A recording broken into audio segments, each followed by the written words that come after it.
Well, Lee, I don't know about you, but I'm feeling a bit D-Mob happy, and even our camera person there is looking happy because her team, Middlesbrough, won 8-1 yesterday.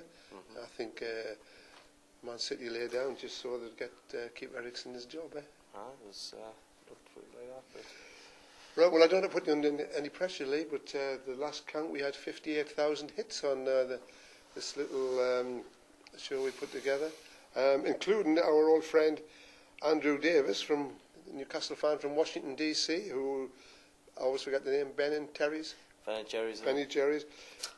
Yes, it's ice cream guy. Just interesting what he says, and this is, I was in a bar in Washington DC, and the Newcastle fans, after watching numerous interviews with KK, and the air in the room was so deflated, and we watched video after video of him talking, and it's very, very sad that he has been reduced to not saying what he has on his mind. You know, I mean, that's from Washington, and then, you know, if that's the way the fans are thinking. Yet Kevin was very upbeat yesterday at Goodison Park, wasn't he? He certainly was. Disappointing way to end the season. Yeah. Result-wise, I know Kevin only wanted to talk about the match. So. Yeah. But I think what the fans are bothered about now, you know, we know that Mike Ashley's not going to come out and say there is 80 million or 60 million or whatever there is to spend. He's not going to come out and say a figure because then other teams know what you've got to spend. Prices go up and you get ripped off. What I would like maybe even to say is to come out and just say, look, we're going to be right behind Kevin and bring in what he needs to the club to take it further, because there's a few question marks over a lot of the current players, whether they're staying or going or what, we don't know, you know, and the fans are being in the dark a bit. It was touched on last week with all the meeting down in London and all that, and just a case of keeping the Geordie Nation informed. Yeah, well, Mike Ashley was there yesterday. Interesting, he was in the director's box and not among the fans. I don't know if I can look any very closely at him. He looks very dapper in his suit there instead of his black and white top. But no matter where you watched the match from yesterday, I think, you know, Newcastle lost 3-1, and I mean, it could have, you know, they were lucky in a way that they got that penalty just after the interval, because it took a bit of the momentum out of Everton. But I think no matter where you were and what way you look at it, you know, Everton's finished at the 5th, isn't Newcastle's a million miles away from that, aren't they? Well, last week we were talking about finishing the top 4 and how far we are behind that. I mean, now we're talking about the top 5, and as you say, a million miles behind that as well. So there's a lot of work to do. You know, the Premier League is quite structured now, isn't it? The little groups that you're in, and you know, over the course of 38 games, you finish where you deserve, and 12th place is probably about right. That's right, you're right. I mean, just, you know, looking at the Chronicle tonight, you know, Kevin saying things will get better. Kevin Tony Blair said that once as well. Did he? Yeah, well, don't involve me with your politics.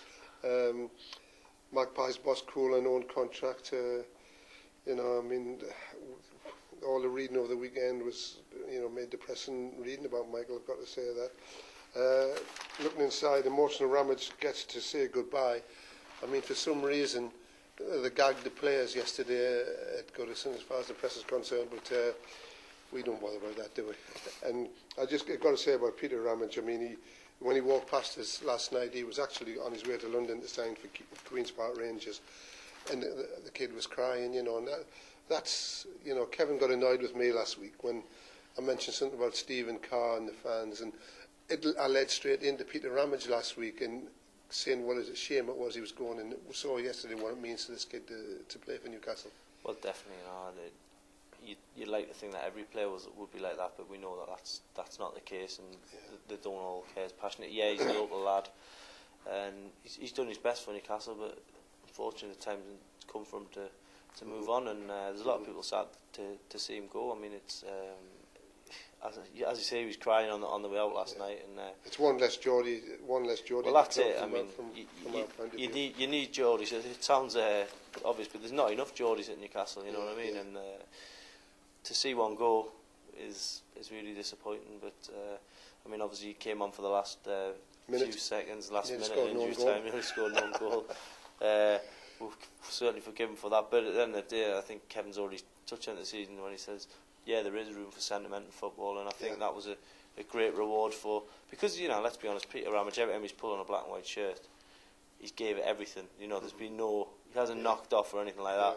He's gave it literally everything for the cause, and he's done it before, you know, Kevin. If you remember when Newcastle beat Liverpool last time, and they won at Liverpool 1994, when he brought Peter Beardsley and Barry Venison off, I remember that. so they would each get a tremendous reception from both sets of supporters.